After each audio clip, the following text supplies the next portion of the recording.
What up, cappers, gamblers, punters, hustlers, low baggers? Welcome to the morning bag right here on Pub Sports Radio. Wednesday, July 29th, 16 games in Major League Baseball, 2 in the WNBA. And let's attack. Shout out to all the cappers rocking with us. Got Justin McKelvey, Stacks Plays of the Day, 1 and 2 in the house. Jose Ramirez over 2.5 hits, runs, and RBIs at plus 120. Stacks number 2 is Astros Angels over 9.5. Pig milk play today is in as well. Been a while since we've had sweet pig milk. Cubs Cards over 8 here. And we have the rest of Billy Friedrich's card as well. Thank you so much for sharing that with us.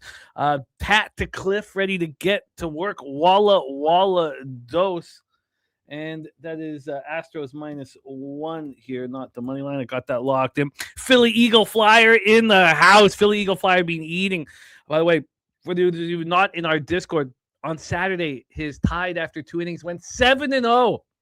Those are all, minimum, plus 150s. So 7-0 from Philly Eagle Flyer. Thank you guys so much for joining us. I am excited about this card. We have afternoon baseball. Popping off. First game in 2 hours and 8 minutes. I'm excited. Colin Gregory ready to get to work. Luis Antonio Chavez in the house on Luzardo over 7.5 Ks at plus 130. Jesus Luzardo getting our day of afternoon baseball started. The great Jesus Luzardo. There's Turnbuckle Tommy ready to get this money. Let's get to work here. We start at 12:10 p.m. Eastern. We have the Philadelphia Phillies 56-49, 29-22 on the road. At the Miami Marlins 52-54, 31-23 at home. Lone Depot Park in Miami, Florida. We have Jesus Luzardo going up against Gusto. Now, Gusto has been very key component for this Marlins bullpen over the last little while, pitching very often. So we're not going to expect to see him for too long today. We have Luzardo. We'll start with him. 9-5, 3.31 ERA, 1.17 WHIP, a 2.85 expected ERA. Last time we saw Luzardo, he was lights out, and it's just been a continuing theme for him of late. His last 6 starts, he hasn't allowed more than 1 earned run. He's just pitching at a very, very high level, which, of course, gave him the opportunity to pitch in the All-Star game, where he also didn't allow a run. Look, he is a phenomenal pitcher. And, Christopher Sanchez has been so good this year, but I wonder if in the most important game of the baseball season, they are looking for Jesus Luzardo to be their starting pitcher. Now, Swiggy, and for the right reasons, bringing up his home and road splits. He's an emotional guy. He writes notes to himself, on his gloves, on his cleats. He's an emotional guy. Spooner saying that he wants to add Philadelphia. Well, I took it further.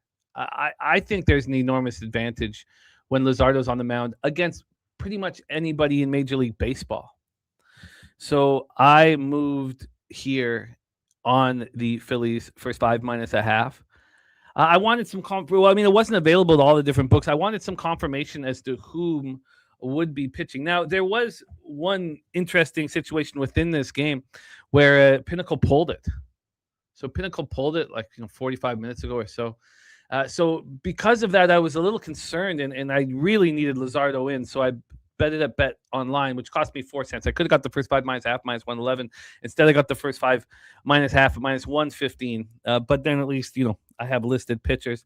We have Ryan Gusto, on the other hand, 4.50 ERA, 1.32 WHIPs, got a 4.35 expected ERA. This guy, now he actually had a few days off. That's a rarity for him. He was pitching often, pitching out of the bullpen. They moved him back to the bullpen in early July. And he had 3 appearances in the bullpen that were good. Then he pitched on 2 days rest on July 24th. Now, he'd only pitched 2 innings before that, but he went 3 1/3, and he pitched well. He is pitching well. But that doesn't take away this idea that with Jesus Luzardo on the mound, whom don't I have an advantage against? Can we trust the Philly sticks to get some runs? I mean, that's the only real issue here. But, I saw, and I made 2 bets this morning, and I saw that this was public, and I didn't care. When we get to the bullpens, they're both having real trouble. Marlins bullpen 6.25 ERA, 1.47 WHIP. Phillies bullpen 5.79 ERA, 1.54 WHIP. They're also in very different trajectories. We see, as with the graphics, that the Phillies bullpen is pitching better of late, where the Marlins bullpen has been falling apart. When we get to the sticks, look, the Marlins aren't hitting lefties. Phillies aren't hitting righties. Now, again, you can look at the last 5 games and say, look, the Phillies are hitting righties. But over the last 30-day stanza, 230, 698 OPS, no power. Marlins versus lefties, same deal, 230, 693 OPS. Very, very, very similar numbers. We get into the line history here. I've got the first 5 line history up because that was the move I made. There was a 5-cent move, or 4-cent really, towards Marlins from plus 149 to plus 145 on the first half. But look, I'm not going to let that affect me. Of course, what we've seen from the Phillies over the first 2 games of the series has been dreadful. So I could understand that. On the full game, though, it's a different story. This line opened up at minus 150 and got up to minus 175. So now it's at minus 165, 10 cents a buyback, but still a 15-cent move to the Phillies, which I'm comfortable with. We get to that total. We have a move to the under. Now, we haven't seen very many moves to the under over the last little while. This one is a move to the under. Now, the unders still have been quite good to us. I've been kind of thinking that my volume might be a bit of a problem here of late, because I brought 4 bets to the nightly bag on Monday night for Tuesday's card. Those went 4-0. My first group of bets that I'm coming to the nightly bag in are doing better than the bets that I add. Now, I'm not going to let that get too far in my head, but I am going to try to tighten the hatchet up a little bit here. Tighten it up a little bit. When we get to the cash flow for this spot here, here we go. Cash flow, we have 85% of the tickets and 93% of cash on the Phillies. So it's public. Is the line moving enough? That's what I asked myself. Is the line moving enough? And of course, I'm sure anybody who's on a public spot asks themselves the same question. When I looked at the line history at Circa, I don't know why it's not coming up right now. But when I looked at the line history at Circa, I liked what I saw. I saw, 15 to 20 cent move towards the Phillies. If there's been a little bit of buyback, I'm not too concerned about it. And I'm comfortable with the whole situation. So that is how I'm getting my card started here. And this game is popping off in 2 hours and 1 minute. We got afternoon action in 2 hours and 1 minute. Phillies first 5 minus a half at minus 115. Again, I could have got the minus 111 at penny, but I had some concern when it was pulled from the board. When I'm looking here at the line movement,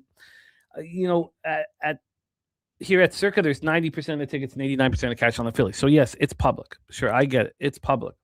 But this line opened up at minus 150, and it got up to minus 175. This morning, it's come back 7 cents, but I think that's explainable. So that's where I am. Phillies first 5 minus a half to get my card started, to get my day started. Great to see all you guys joining us. Johnny Bender, Mark A. Frosty says, let's print, boys. Nasty Nate, Serious Business, Ken Mizrahi. And there's Ron Crawford. Ronnie Crawford, the shotgun play of the day is in. Shotgun play of the day is the Philadelphia Phillies on the run line at plus 103. Fresh off of cashing the shotgun play of the day yesterday with the Milwaukee Brewers. Shotgun in business. And shout out to our friend Ron Crawford.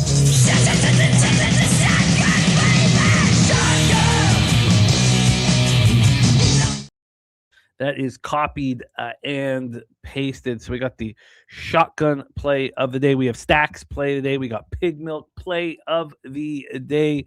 It's all coming together here.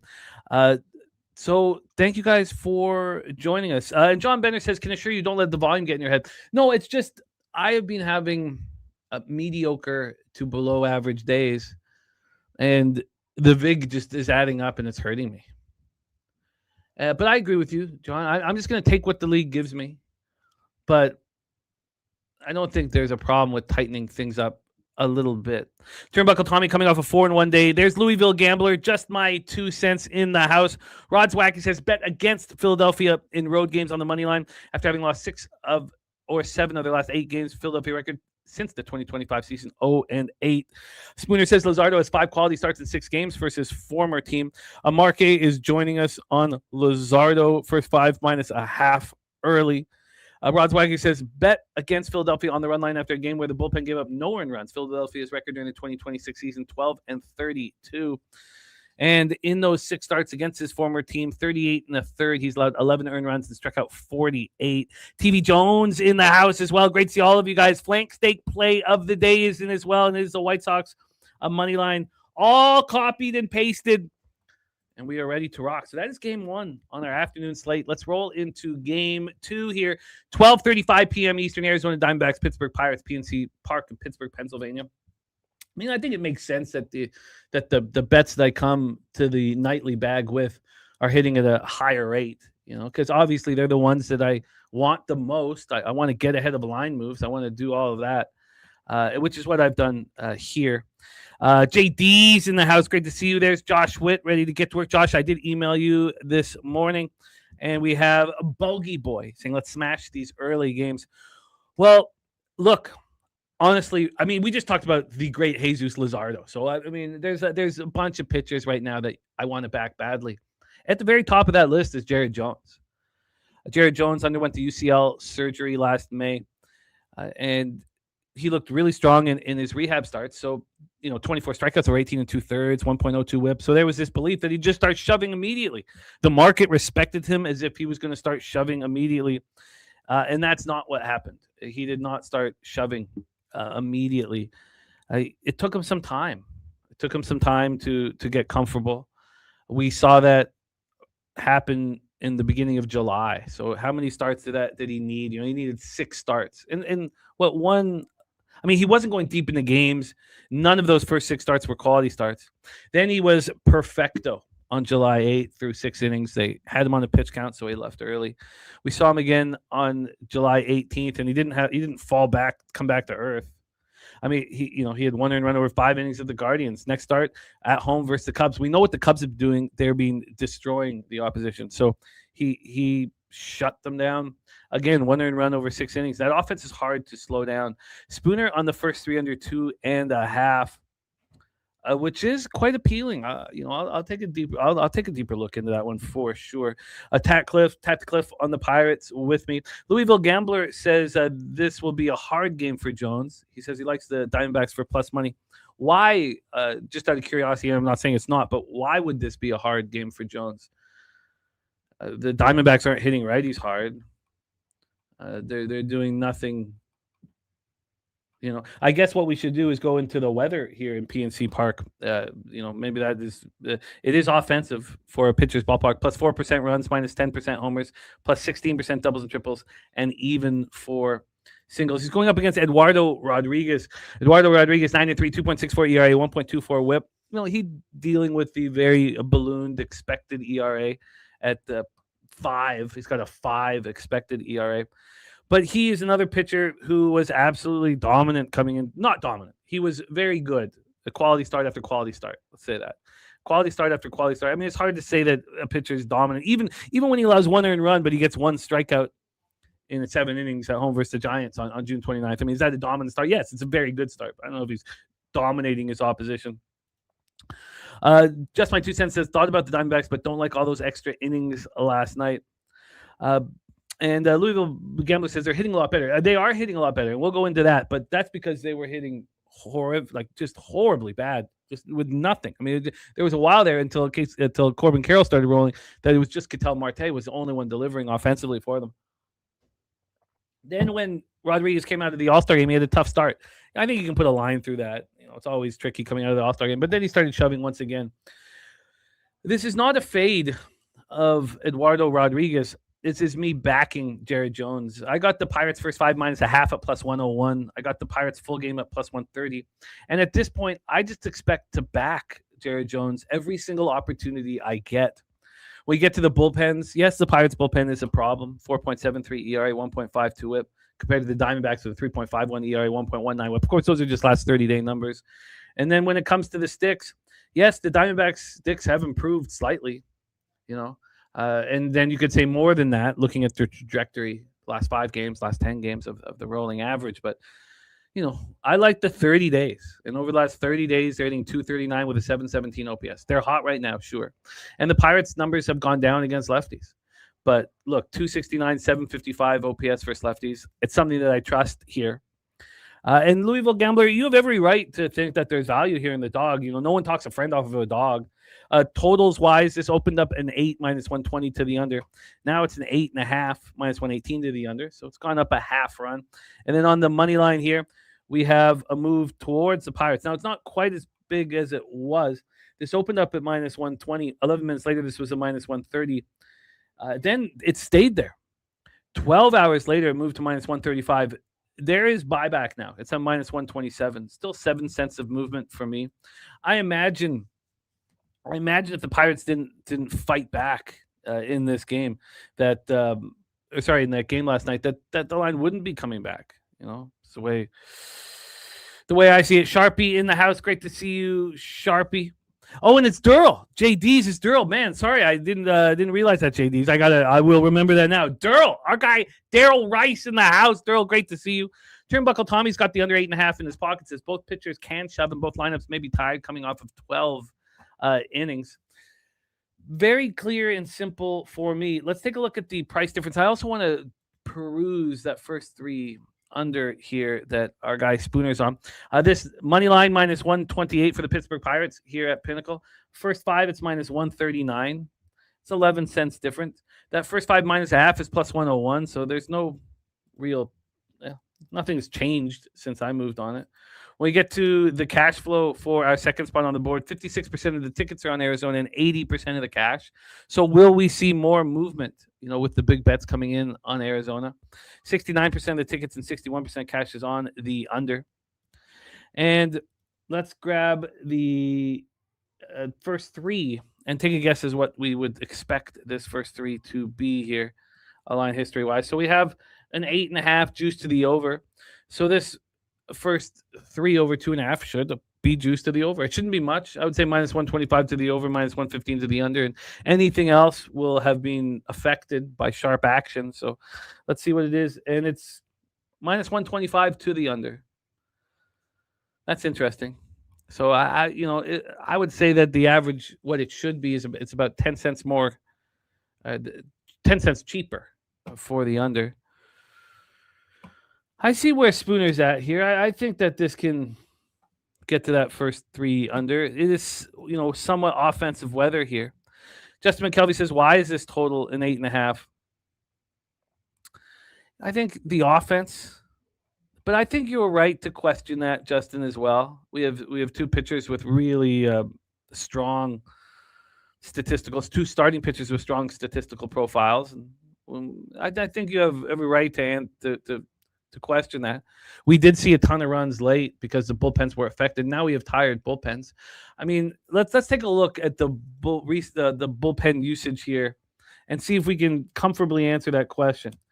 Because if you can't, then you obviously wouldn't be interested in it under, even if you cut it down to the smallest degree. And here we're trying to cut it down to 3 innings. So let's see. So we got Diamondbacks here. We'll take a look at the Diamondbacks first, and then we'll take a look at the Pirates. The Diamondbacks have nobody on back-to-back days, although, they went 6 deep into their bullpen last night, but nobody on back-to-back days. And as you guys were talking about in the chat, it was just Ryan Thompson, that went deep into the game. He threw 28 pitches. No one else threw more than 17. And then let's take a look if that is the Diamondback situation. It's the Pirates bullpen that we're probably more concerned about anyways. So Soto went back-to-back, and Marinaccio went back-to-back. And Eisert and Matson can't go today. They both went, 39 and 41 respectively. So that leaves Mason Montgomery, Majinski, Johan Ramirez as pitchers who didn't throw yesterday, with Soto being unavailable. I think that's the issue. And look at that. Spooner says, I hit it at minus 105 when the over was minus 125 on 365. That makes sense. We have the taint play of the day here. Taint play of the day in business. So we got a lot of our specialty plays of the day coming in fast and furiously. I have copied and pasted taint from Matty Ice. So I do see why that first 3 under appeals to Spoons. I will take a closer look at it. I could get there. I could join him. Mark Sasowski says, I think the emotional swings last night in the early start today might be perfect for a first 3 under. I think so too. I think it's a nice spot. And Billy Friedrich says, could be another live bet situation on the over in this game. Yeah, no, I like it. I like it. Shout out to all the cappers rocking with us right now. We got Wine Time Sports in the house, Geo Bed, and of course, our guy. It's Duro, baby. Okay, I think I could get there. I think everything. I don't think it's priced out of my comfort zone. I think the move towards the under makes sense. I like the very early start. By the way, for some reason, when we have our new graphics, we're an hour off of the game times. These are early starts, 12:10 and 12:35. All right, let's roll. Man, Bear, Pig in the house. Let's roll on to our next spot on the board here. And we move on to the Washington Nationals Park in Washington, D.C. This game. So, Spooner, we are off an hour on all of these games. I think you're probably still set up with the San Antonio time zone. This one popping off at 1:05 p.m. Eastern here. We have Nationals Park in Washington, D.C. Let's get right into the weather. Nationals Park. We have minus 4% runs, minus 2% homers, minus 6% doubles and triples, and plus 2% singles.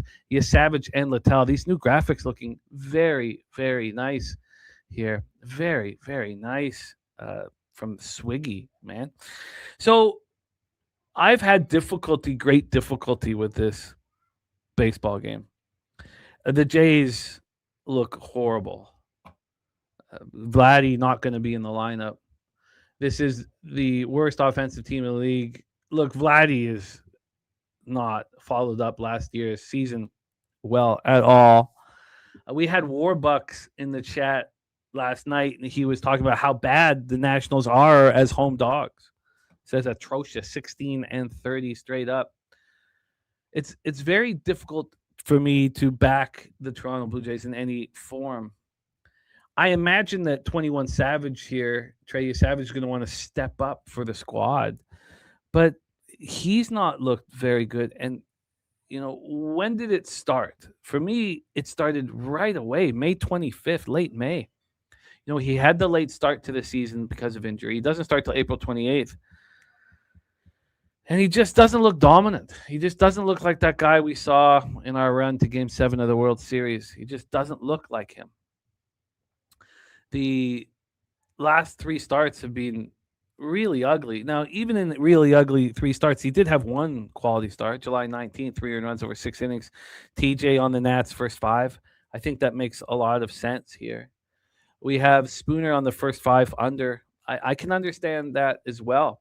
Zach Littell should be able to slow down this weak Jays lineup. And we have the Jays with the worst offense in Major League Baseball against the best offense in Major League Baseball in the Washington Nationals. So let's talk about Littell. 5.17 ERA, 1.34 whip, got 6.27 expected ERA. These numbers are starting to drop, even though when I say them out loud, they sound very, very high. A wager detective on the Blue Jays money line here. Let me copy and paste that. We got 4-6-2-4 life ready to get to work. So let me just copy and paste this. But let's talk about Zach Littell a little more, and let's talk about our expectation. I mean, why here would this not be a very comfortable spot for him to get right? He's been making some starts. Sometimes he is an opener. But last appearance, 5 innings, 1 earned run, and 3-2 loss at home versus the Diamondbacks. So now we have back-to-back starts at home for Littell, which should get him in a comfort zone. When we talk about the bullpens, the Nats bullpens being a problem, it's not like the Jays bullpen's being good. So they are both bullpens that look poor. Nats bullpen 4.79 ERA, 1.52 whip. Jays bullpen 4.30 ERA, 1.30 whip over last 30. I mean, and if you look of late, I mean, I know I don't put too much onus in the last 5 games, but the rolling ERA shows that this Nats bullpen is getting better and better and better. when it comes to the sticks, I mean, this is the biggest difference that we'll find. The very biggest difference that we'll find. Jays against righties last 30 days, 223, 617 OPS. Nats versus righties last 30 days, 288, 901 OPS. And now there's no Vladdy. So, Wager Detective says Blue Jays 8th best bullpen in Major League Baseball. Again, I don't care what the bullpen did early in the season. They've been a troubling bullpen and one that really can't be trusted. We had to pull Hoffman from the closer role and bring Varland in. They all are looking in the mirror knowing that the best pieces are going to get dealt here for youth. So, but I mean, it's the stat is legit. Yeah, they're the 8th best bullpen in Major League Baseball. They certainly aren't over the last 30 days. Certainly aren't over the last 60 days. Sick from the fall in the house. Geo Bed. We have Prime Virginia ready to go. Love to see all you guys. AOD in the house. Let's get into the line history here for this spot. We have 6 cents of movement toward the Washington Nationals from plus 113 to plus 107. I still fear fading you, Savage. I still fear fading you, Savage. That's not changing. This total opened up at 9 at a pick'em. It's now a 9.5, heavily juiced to the over. We call it a quarter of a run move. When you get to the cash flow, let's look at the price difference. I think that would be important here. We look at the price difference. We have the Nats plus 103 full game right now at Penny. First 5, they're plus 100. The Jays are minus 113 full game. They're minus 117 first 5. So small difference here. We take a look at the cash flow as well here. I think this will be interesting. Our first interleague spot on the board. 56% of the tickets, 60% of the cash on the Jays. 67% of the tickets and 51% cash on the under. I think, honestly, at this point, in Arizona, Pittsburgh, first 5 under 4.5. So that correlates perfectly with Spooner's first 3 under as well. We love you, 462, man. Love capping with you, the whole squad here. Thank you for the kind words. Kelly McKinnon says, honestly, think the offense improves without Vladdy stinks. I don't think that's quite but I don't think we need the first 5. I think I want 9 innings here. I mean, don't we want 9 innings of? I mean, the first 5 scares me. I love the line that Littell's being respected against the Savage, but I mean, I think I want 9 innings of this offense compared to a Blue Jays offense that won't have Vladdy here. The bullpens are ready to go. I mean, especially the Nats bullpen. Let's take a quick look at the Blue Jays bullpen. The Blue Jays bullpen, they can't use Hoffman, can't use Fluharty. It's a problem.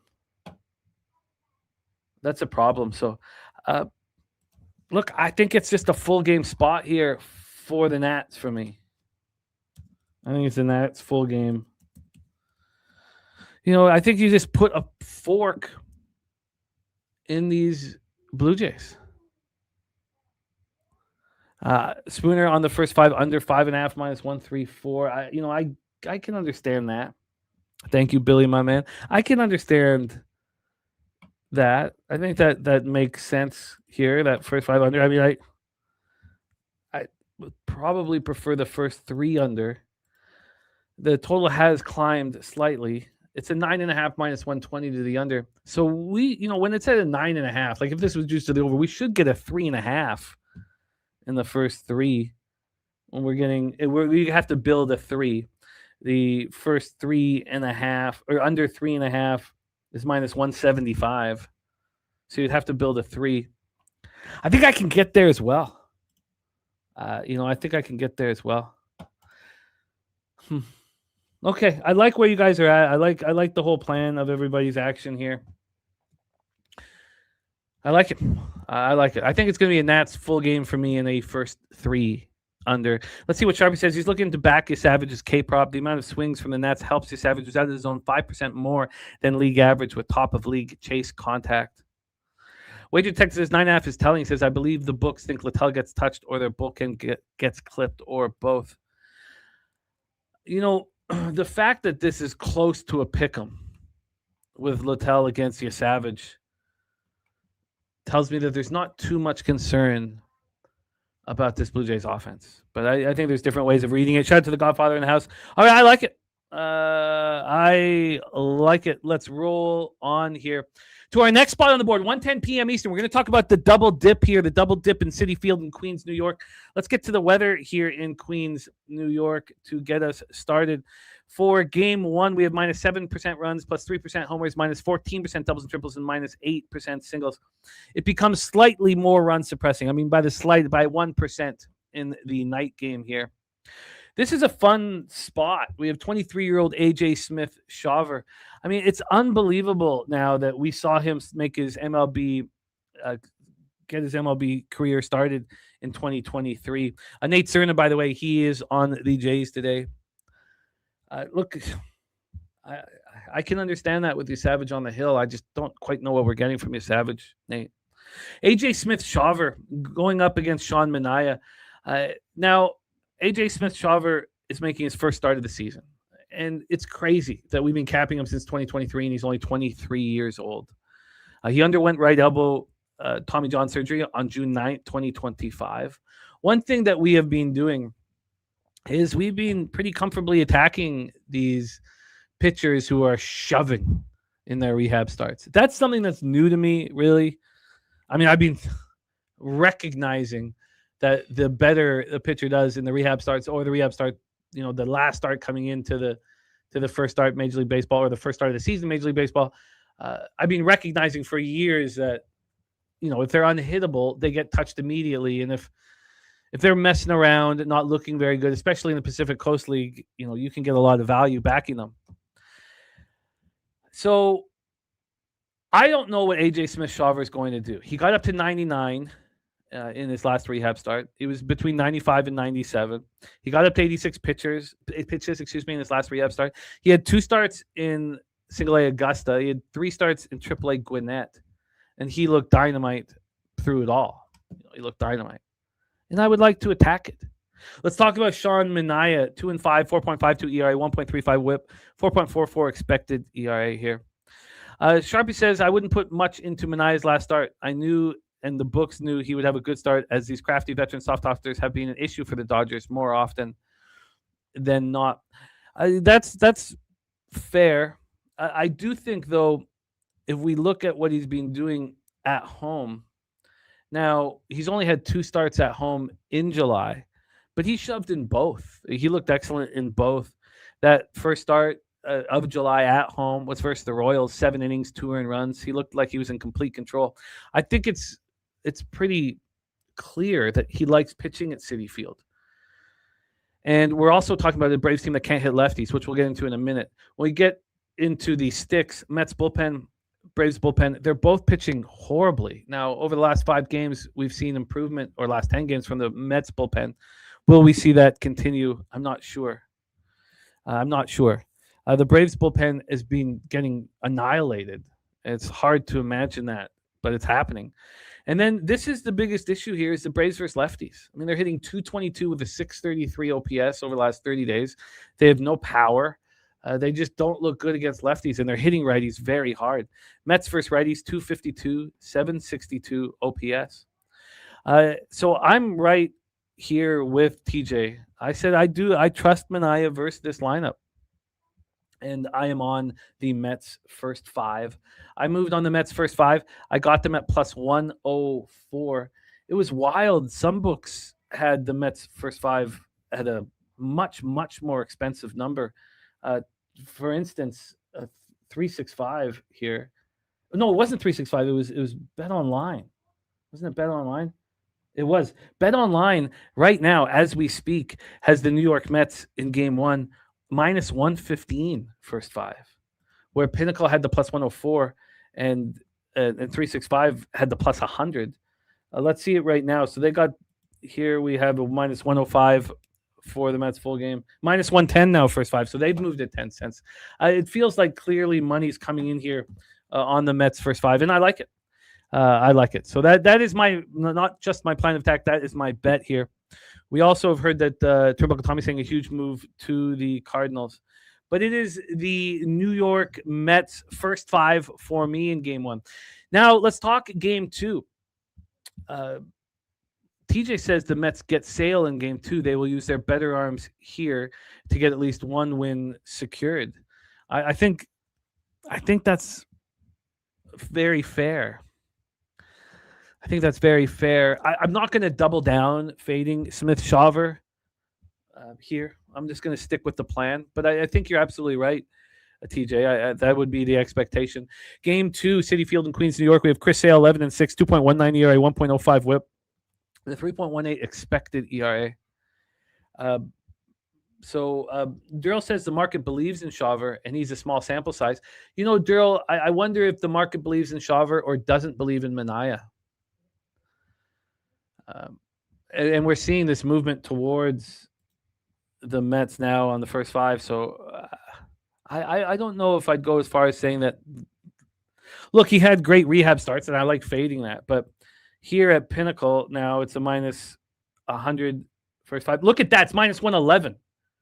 It's minus 111. I just bet this an hour ago, and it was plus 104. The line is moving very briskly. A 15-cent move at Pinnacle first 5 in the last hour is a big move. A big move. But let's talk about game 2 here, and that is Chris Sale. Look, we talked about this game yesterday, and we don't need to rehash so much of it, but Chris Sale's pitching elite right now. He's pitching phenomenally well. I know he allowed 3 earned runs over 6 innings in his last start at home. He got tagged for 3 runs in the first inning, and that gave us the opportunity to live bet the Braves against Gas Canning, and we cashed that immediately. Warbuck says, I thought we fade arm injuries. The Tommy John surgery is a little different, Warbucks. Because there's heightened velocity, and they're all gone for a year and a bit. So, I mean, I am fading. Look, I'm fading Smith-Shawver, but I don't really, and it's an important point you're making, Warbucks, but I don't really put the Tommy John surgery into that group. As you guys know, we like backing pitchers off the IL with non-arm-related ailments. Christian Scott, that's the question. What's Christian Scott going to do? He's not been going deep into games. I really like Christian Scott. He had a back-to-back scoreless starts. Now, he only went 5 and 5 2/3 respectively in that. They were both before the All-Star break and after the All-Star break. And then he came back and only went 3 and 2/3. He's a pitcher that I like. I like quite a bit. So the question is he going to be able to step up and go toe-to-toe here? That's what I'm not sure of. Now, again, here we have the Braves against righties. We just talked about how weak they were going against lefties. Well, against righties, they're smashing. Over the last 30 days, 266, 825 OPS. It's been very, very impressive. So are they going to get to Christian Scott? What are we going to see from game 1 that will lead us into game 2? I mean, even in that last start, Chris Sale allowed 3 earned runs in the first inning, and I cashed the Braves first 5 -1. I bet them a few times with Sale, and it's worked. It probably shouldn't have worked. I was very thankful that Gas Canning was there. I have interest in it, but I also have interest in the first 3 under in game 2. I want to see what happens in game 1, but I do have interest in that first 3 under. Let's take a look at the line history here for game 2. Atlanta, New York Mets. We have a 7.5 -120 to the under. It's just sitting there -120 to the under. Heritage has moved it to -123. You do see some 7s juiced to the over or 7.5s juiced to the under. We get to the money line here for Sale. It's really cheap. It's -145. It's just strange that it's so cheap. This started moving around 3 in the morning. It started moving, got up to -154. Now we're right back to -145. So no movement here. Look at that. Look at that. Says Spooner says just got the Mets first 5 money line +102. Said it was 106 when he pressed the button. It's now -105. Says that line is moving. Sharpie says we have the ace effect in this game with Sale. If Scott gets in line in the first inning with Sale, this can be a 2-hour game. So let's take a look at the price difference first 5 full game, because I would imagine that Sale would be more expensive. And when we're not seeing him becoming more expensive, it gives me the idea that Christian Scott will go toe-to-toe with him. So let's see what we are getting from this game 2 here. We have Sale at -145. First 5 -150. I mean, it's pretty interesting. I think at this point that will take me off of the Braves first 5.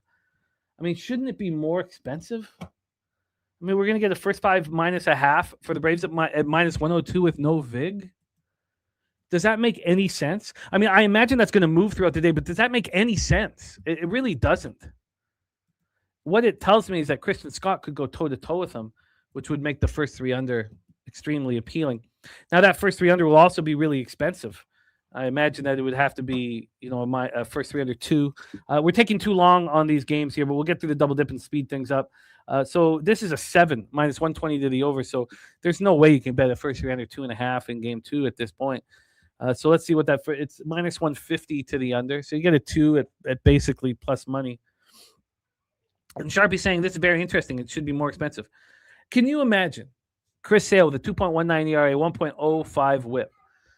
And you can get the first 5 minus a half against Christian Scott with basically no vig. It's fishy. There's no way getting around it. It is fishy. But I think that can just direct me to the first 3 under. So that will be the plan at this point. We'll see what happens in game 1. Let's roll on to a game I love, and I'm sure Sharpie loves it too. Scooball Day over in Comerica Park in Detroit, Michigan. Let's get into the weather in Detroit, Michigan at Comerica. We have a plus 2% runs, even for homers, plus 2% doubles and triples, and plus 4% singles here. And TV Jones says, can't trust that Braves bullpen. They've got awful. They have, but it's not like we can, I feel like, trust the Mets bullpen, but it's very valid what you're saying. Let's talk about Orioles Tigers here. This game is really, really fun. Trevor Rogers, 6-7, 4.17 ERA, 1.27 whips, got a 4.10 expected ERA. We're seeing what he did last year.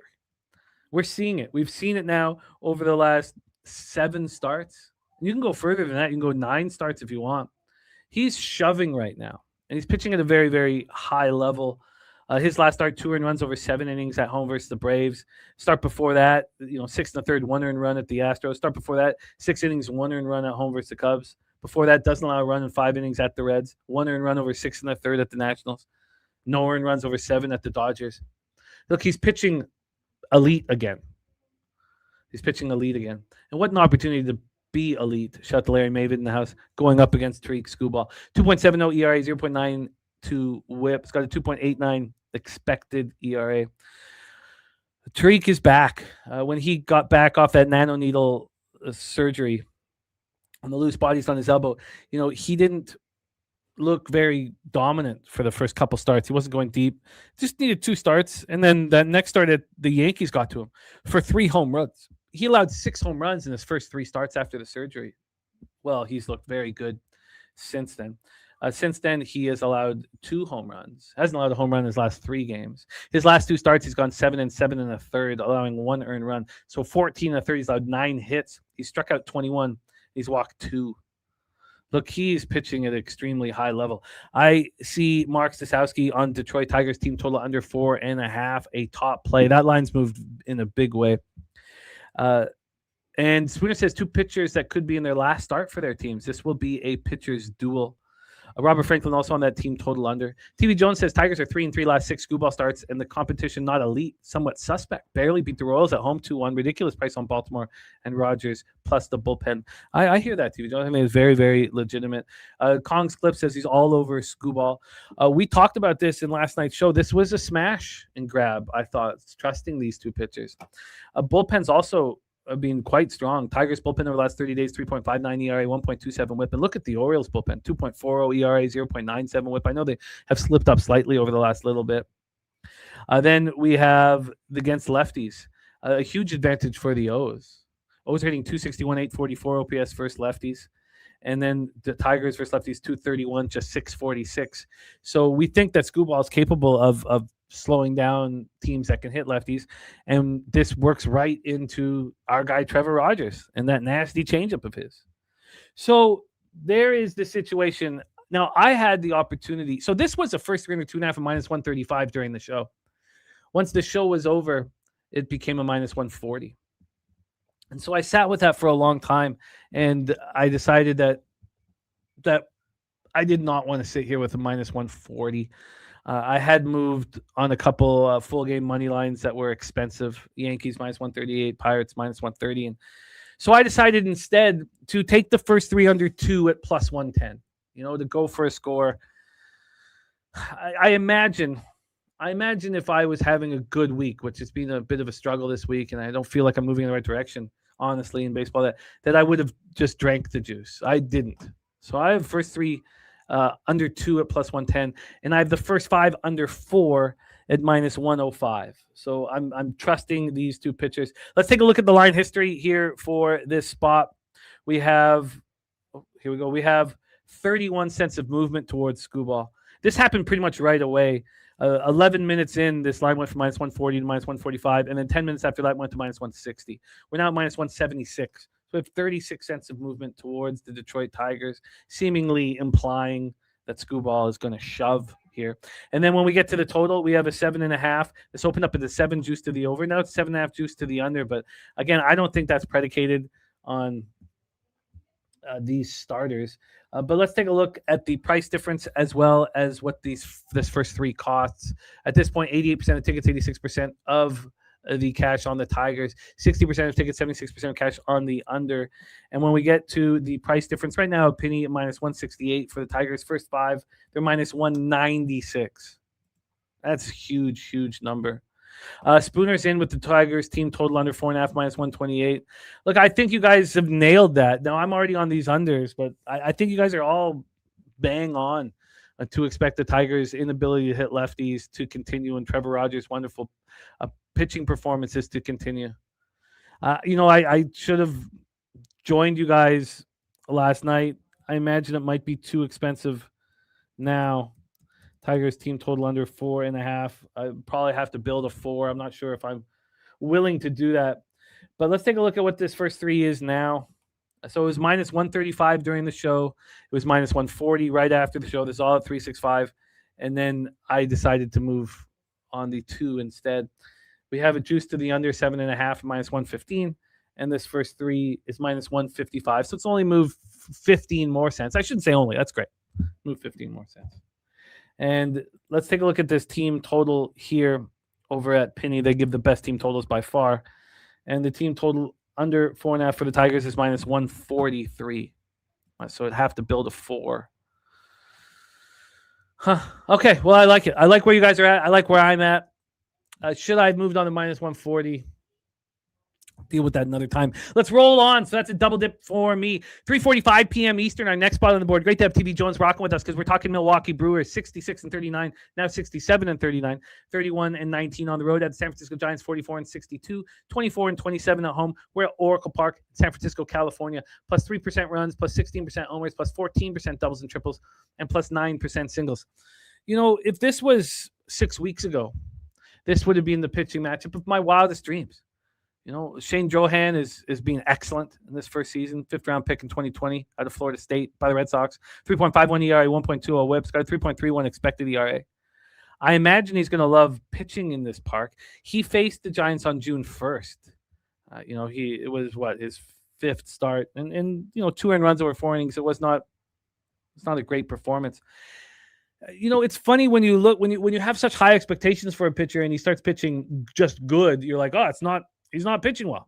But, those starts before the All-Star break and after the All-Star break by Drohan were both quality starts. 6 1/3, 3 earned runs, strikes out 6, doesn't walk a batter in a 3-2 loss to the Pirates. We know the Pirates have been hitting lefties. And then July 18th, 3 earned runs over 6 innings, 9 Ks and 1 walk, and an 8-6 win at home versus the Marlins. Now, I did go up against them on Friday, July 24th with the Rockies, with Tomoyuki Sugano. We cashed the first 3 plus a half. Shout out to Elio.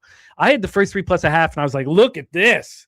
Elio had the first 3 money line on the Rockies and the first 5 money line on the Rockies. So he had a huge score. TV Jones says Drohan strike incoming to San Francisco. Offense for Brewers is back. Webb is being god-awful. The Brewers bullpen is ready to rock. Feed me the Brewers and the 1.5 here. And TJ says Baltimore first 5 plus a half, a plus 110, says it's going to lay off at even money, but it's too tasty now.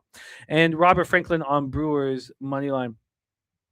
And TV Jones says 2 bad starts all year and 1 just happened. Bounce back time. Then we have Logan Webb, and every right TV Jones has to say Logan Webb's not pitching well. He's not. 3.98 ERA, 1.12 WHIPs, got a 4.02 expected ERA. Logan Webb here is another pitcher where I have such high expectations for him. So when he doesn't pitch that well, I'm like, look, he doesn't have it. He wasn't pitching well to start the year. And then he got to sit on the shelf for 24 days with a non-arm related injury. It was right knee bursitis. And he comes out shoving. I mean, it says to me that we are dealing with arm fatigue because he comes out of this break. So he gets all of May off, basically. And then he has 6 starts where he's barely getting touched. 6 starts. In those 6 starts, he allows 4 earned runs. He's a Cy Young type pitcher. And then July comes, and he starts getting hit. 7 earned runs in 3 innings at the Rockies. 5 earned runs in 7 innings at home versus the Jays. Remember, that was 5 runs in the first inning. Then he gets the All-Star break off. He comes out with a quality start. Is it a surprise that he had a quality start with 10 days off? No, I think he's clearly dealing with arm fatigue. We see him again on July 24th at home versus the Angels. He allows 4 earned runs over 6 innings, and he strikes out 4. Listen to this. In July, he's had 4 starts. Okay, so we're talking 22 and 2/3, and he has 13 strikeouts and 7 walks. Does that sound like Webb to you? Now, Webb has not had a massive strikeout game all year long. He's not got more than 7 strikeouts in a game all year long. So TJ says, Rule 4 in my black book, never fade Webb at home. I put a line through it today, Milwaukee money line. Maybe that's the way to play this. Because I felt the same way. So all I wanted to do was bet the over. I wanted to bet the over in this baseball game, but watching it move towards the under just completely stopped me in my tracks. It was moving to the under briskly, and we'll go over all of that. Giants bullpen 4.50 ERA, 1.26 whip. So clearly we have an advantage with the Brewers bullpen, as professional as they get. Over the last 30 days, 2.72 ERA, 1.12 whip. And then the Giants are not hitting lefties at all. 235, 655 OPS over the last 30 days. And the Brewers are hitting righties hard, 270, 775 OPS. Mark Stastowski says time for Webb to shove. Larry Mavid says Webb under 18.5 outs is a good parlay piece in his opinion. But Warbuck says Webb kind of owns this lineup. Billy Friedrich looking at the Giants' first 5. We will look at that price difference as well as the full game price difference. So let's get into that full game price difference. Here we have a 7.5 not moving. We have seen, so it's warm in San Francisco. We have seen so many of these totals skyrocket to over, and this one is just not moving at all. 7.5 sitting there with no movement. Then we get to the money line. On the money line, the San Francisco Giants are plus 110. They opened up at plus 104. So a slight move towards the Brewers. I think that a lot of people have biases, about fading Webb at home, or at least they believe in Webb just because they see, the name on the back of the jersey. When we get to the price difference, we have the Brewers minus 123, just moved another cent. Minus 122, minus 123 full game. The first 5 minus 120. So the Giants are plus 113 full game. First 5, they're plus 105. Nate Cerna looking at that first 5 under. I mean, it's going to be expensive. Let's see how expensive it is. We just saw that minus 155 on the first 3 under 2.5 the Tigers game. So we have a fair comparison. We get to the first 3 total here in Brewers Giants. We have a first 3 under 2.5 for minus 150. Warbuck says Giants are 1-5, and Logan Webb 6 starts as a money line underdog this year. That's great stuff, Warbuck, as always. So let's get to that cash flow. Let's get to the cash flow here. So cash flow wise, Johan versus Webb is 78% of the tickets are on Milwaukee, but 81% of the cash is on the Giants. Interesting. 64% of tickets are on the over and 73% of the cash on the over, and no books are implying that there's any concern here. Shout out to Fasho 94 in the house. So, with this all, Nate Cerna was on the first 5 under 3.5. Sorry, I was thinking first 3s in my head. The first 5 under 3.5, I can understand as well. I think, the Brewers should be bet. I think the Brewers should be bet. I think it's and my whole thought process was on the over. It was on the over. I just, but you're right. I should have been thinking Brewers. I guess I didn't want to get yesterday's performance too stuck in my head. But I agree with you guys. We have Philly Eagle Flyer on tied after 2 innings here. Nate Cerna also going to be on the Brewers. Warbuck saying he'll ride with us. All right, let's roll on. That was a fun cap Next spot on the board here, 4:10 p.m. Eastern, Colorado Rockies, San Diego Padres, Petco Park in San Diego, California.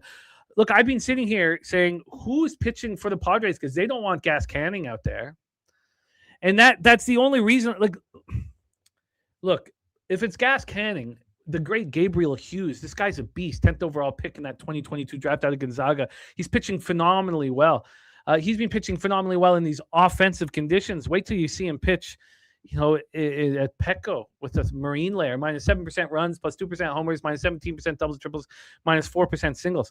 I need to back Gabriel Hughes. I can't stop. I'm become a Gabriel Hughes addict. This guy's pitching so well, man. Each and every opportunity, he's just pitching elite out there.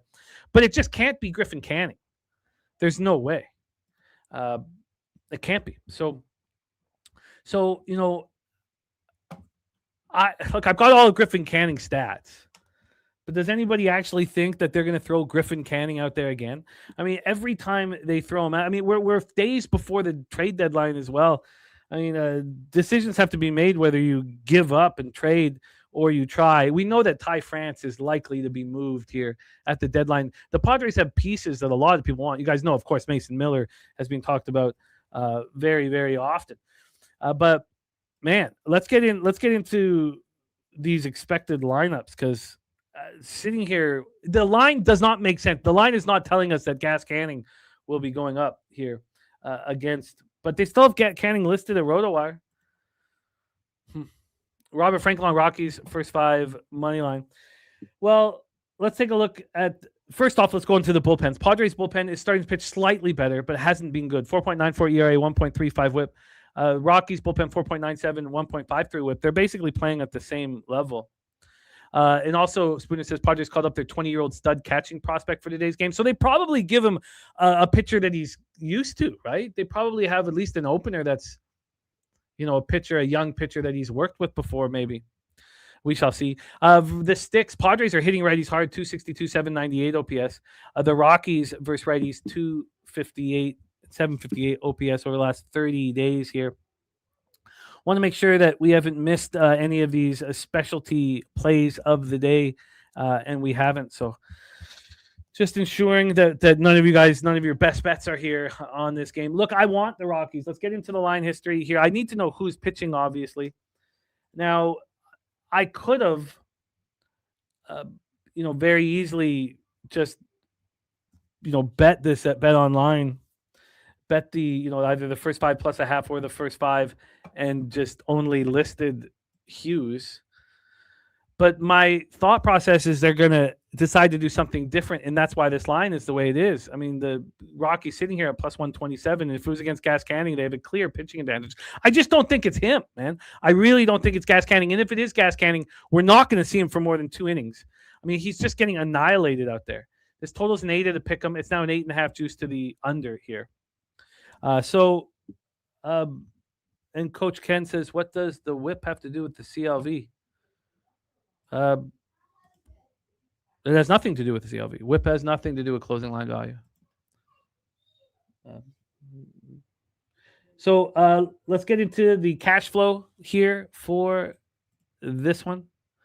We have, and again, undecided here at a lot of places. 77% of the tickets here. 77% of the tickets are on the Padres, and 92% of the cash is on the Rockies. Why is this line not moving? It's 68% of tickets on the over and 90% cash on the over. And then when we get to here, when we get to the price difference of first 5 and full game, you would think that there'd be a mighty one. The Rockies are plus 133 full game. First 5 plus 109. Now that implies that Gabriel Hughes is going to pitch very well. The plus a half is sitting here at minus 127. It's all quite appealing. Sturgeon says if it is Canning, he'll get an opener, probably Hart or Peralta. Yeah, Hart. Look, I don't think it's Canning at all. And Spooner said it's not the 20-year-old coming up. Says they called him up to AAA. All right, so yes, I want the Rockies. I just want to know exactly who he's going up against. Because if there's no Griffin Canning at all involved, then I'm very interested in unders as well here. Gabriel Hughes, 2.23 expected ERA. I mean, the fact that he's doing that half the time in Colorado is very impressive. All right, let's roll on to the next spot on the board. 6:40 p.m. Eastern. Texas Rangers 53-52, 26-27 on the road. At Tampa Bay Rays 62-43, 38-15 at home. We're at Tropicana Field in St. Petersburg, Florida. We have Mackenzie Gore going up against Ian Seymour. Now, there is an opener, and it's Legumina, the 29-year-old journeyman. He was a really highly thought of prospect, but 29-year-old journeyman. And then going into Ian Seymour. This total has dropped like a rock, and it didn't make sense to me. Didn't make sense to me at all. Let's talk about Mackenzie Gore. 6.8, 4.82 ERA, 1.31 whip, 3.96 expected ERA. You know, he's pitching at a high level. He was dealing with some back tightness in his back issues at the end of May. Then in June, he looked okay. And that's all he looks right now is okay. He just looks okay. Like he's not, you know, and then Swiggy talking about the difference between him at home and him on the road, and it's big. You know, it's all valid. So why would this total drop like a rock? You know? Then we have Legumina to Ian Seymour. I think, you know, Legumina hasn't pitched more than 2 innings all year, so it'll be Seymour, the one that we should kind of break down. 4.64 ERA, 1.15 whip. He's got a 3.53 expected ERA. Seymour has potential, and we saw that in the 3-1 loss to the Jays. He only had 2 earned runs over 6 innings, but the Jays don't hit lefties at all. And AM and I, we went back and forth with this yesterday. He said, you know, Rays can't be trusted versus left-handed pitching. I see them with great numbers versus lefties over the last 30 days, 279, 785 OPS, so I have no concerns there. The Rangers are annihilating lefties, you know, 316, 876 OPS over the last 30 days. Now, the numbers with the Rays, you could see they were just, you know, on the season, they've been destroying lefties. And if you go to the last 30, they're hitting lefties hard. And then it slips up a little bit the last 5 games. For Show 94 says running it back. Texas yesterday. You're going back with Texas today. When we get to the bullpens, the Rays have a massive advantage. 2.89 ERA, 0.92 whip compared to the Rangers, 5.87 ERA, 1.48 whip. And then we just talked about what these sticks are doing. Sharpie says since Gore is gone from into the league, he's fallen off a cliff every year after the All-Star break with a career +7 ERA in July and August. It's interesting you bring that up because Spooner sent me a very interesting post on X about the pitchers who are falling off in the second half. Godfather, yes, Legumina is opening for Ian Seymour. He won't go more than 2. Legumina does an okay job. I think the focus should be on Ian Seymour, who we expect to go at least 5. And we had Legumina up on the graphics. Okay, so let's get into the line history here for this Rays spot. We have, where the hell is it? We have, again, like I said, this total dropped like a rock. It opened up at 8.5. Now it's a 7.5. I know there are cappers that like to fade full run moves, but it's not something that really appeals to me. And then on the money line, we've seen a 7-cent move towards the Tampa Bay Rays from -135 to -142. And when we get to the cash flow here for Rays, Rangers, we have 75% of tickets on the Rays, 59% of the cash, 81% of tickets on the over, and 94% of the cash. I don't really find anything really appealing here for me. So I'm going to stay off of this spot. Warbucks on the Rays on the run line. I'm off of this spot. The Rangers do concern me with how hard they're hitting right now. And all this money on the over, and yet it just keeps dropping. Let's roll on. Next spot for us, 7:10 p.m. Eastern, Cleveland Guardians, Cincinnati Reds. We're at Great American Ballpark in Cincinnati, Ohio. I found it so fascinating that yesterday when we thought Singer was pitching game 2, there was a heavy move away from Singer. And then just like today, a heavy move away from Singer. Let's talk about Great American Ballpark in Cincinnati, Ohio. We have offensive weather, plus 12% runs, plus 18% homers, plus 6% doubles and triples, and minus 2% singles. We have Joey Cantillo on the hill, 8-6, 4.02 ERA, 3.88 expected ERA, 1.46 whip, 109 2/3, 116 Ks. So he's not having the season he had last year. He's still striking out the same amounts. The K to walk ratio is very similar, but last year he only started 13 games. We saw him in 34, 3.21 ERA, 1.26 whip. And we have reached the taint play of the day. Not only that, we've reached the stacks play of the day as well. So we've got a lot of action here in this game. Taint play of the day is Cleveland first 5 -125 says Manzardo, Rocchio, Kwan, and Ramirez all hammer Singer. Says top player prop is Manzardo, 2+ hits, runs, and RBIs. So Taint is in. Taint play of the day in business.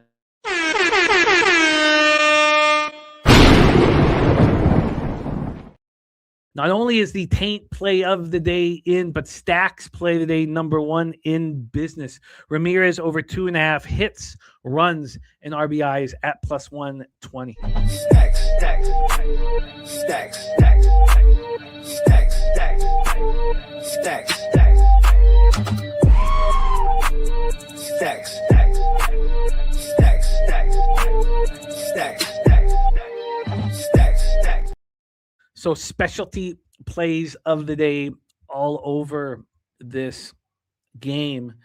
And shout out to our guys, Matty Ice and Justin McKelvey. Let's roll into our breakdown. It certainly appears that the ability to smash Singer. Now, I do want to say something here.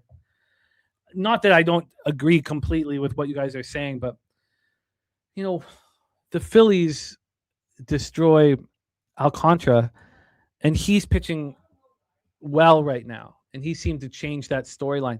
I've loved what Brady Singer has done over the last little while. He's pitching so much better. These last 4 starts, he's just pitching so much better.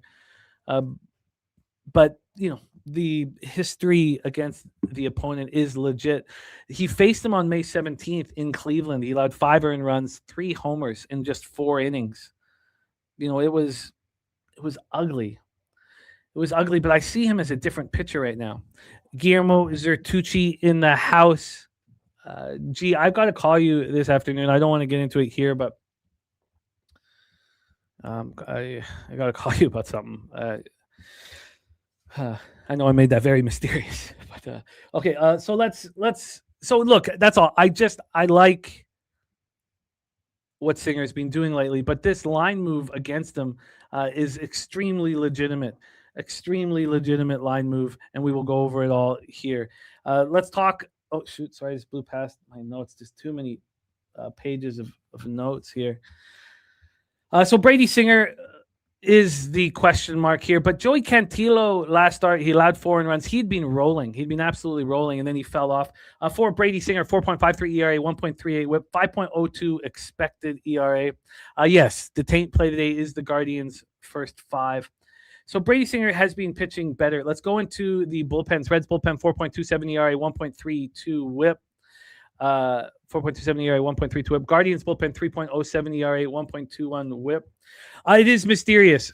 There's just, I won't get into it, but there's someone we care about that is just dropped off the map. And I always get so nervous when someone just is gone, because we have phone numbers, we have all of this, and so that's all. I'm just a little nervous about somebody that we care about who has dropped off the face of the earth. And I've checked the obituaries. He's not listed. There is a guy with a similar name who is a serial killer in the Philippines, which we don't assume is him.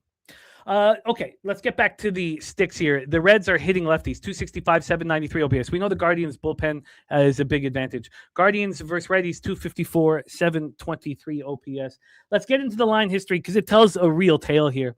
We have the Reds opening up at -110, and they moved to +121. Now, I don't know if we should fully believe that, but that line was available at -110. It was only available at Bet Online. So then if we go to like Heritage, let's use Heritage as an example. Heritage tells us they opened this up at +106. So they waited for that line move. They opened it up +106 for the Reds. Now the Reds are +118. So clearly the line moving away from Singer. When we get, especially for the books that brought this total out the earliest, when we get to the total here, this opened up at 9.5. Now it's a 9. We've had a half run move towards the under. And then when we get to the cash flow for this spot, we have we have interleague action. 50% of the 50% of the tickets on Cleveland, 81% of the cash on the Reds. That doesn't make any sense with this line moving so quickly towards Cleveland. 52% of tickets on the under and 88% cash on the over. So I'm off this game.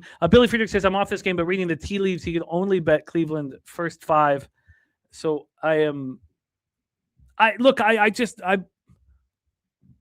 Singer's been pitching better. We have TJ interested in this first 3 and first 5 over. Why don't we take a closer look at that total as well? We've gone from 9.5 down to 9. I'm going to be off of this spot here. But I can completely understand why anybody would want to follow this line move or just run with Taint and Stacks. Let's roll on. Next spot on the board, Kansas City Royals, Minnesota Twins. We're at Target Field in Minneapolis, Minnesota. First off, a great message sent to me by Morgan Spooner. Says, here it is. It's the pitchers that have been the worst in the second half of the season, the difference between their ERA pre-All-Star break and post-All-Star break. And the very worst here, the very worst in Major League Baseball is Joe Ryan. For his career, Joe Ryan is a 3.17 ERA in the first half and a 4.93 ERA in the second half. That's the largest post-break drop-off by any starter in Twins history. That was brought to us by Aaron Gleeman on X. So thank you, Aaron Gleeman, for this. So, the fact that he allows 6 home runs in his last start and then has a start skipped right after the All-Star break is wild. And my whole plan was to move on the first 3 under 2.5. And, I haven't yet. So let's go through this. Target Field in Minneapolis, Minnesota. We have minus 4% runs, minus 4% homers, minus 1% doubles and triples, and minus 4% singles here. It is hot, very hot in Minnesota. We hear that once it gets to like 100 degrees. Oh, that's the Twins all-time stats. Okay, I thought that was for all of the starters that reached a certain threshold. That's Twins all time. Okay, thank you, Spooner. Not MLB wide.